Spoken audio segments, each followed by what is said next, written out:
بسم الله الرحمن الرحيم. اللهم صل وسلم وبارك على سيدنا محمد. يلا نعمل الكريب. حطيت بيضة في الخلاط، ضفت عليها كوبايتين مية وكوبايتين لبن وهخلطهم. نزلت بمعلقة كبيرة سكر ونزلت برشة ملح، كمان نزلت بمعلقتين زيت وهخلط. نزلت بثلاث كوبايات دقيق، نزلت بثلاث كوبايات دقيق وتلاتة ونص بالظبط. تمام.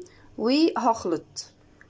انا بعاير بالكوبايه اللي انا بعاير بيها اللبن، هي اللي بعاير بيها الدقيق، هي اللي بعاير بيها كل حاجه. خلاص هي دي اللي استخدمتها، يبقى هستخدمها في كل حاجه بتاعتي. وكمان هحط معلقه كبيره نشا. بصوا كده القوام، شايفين؟ مش تقيل عشان ما تبقاش تقيله الكريبايه، ما تبقاش تقيله. هسيب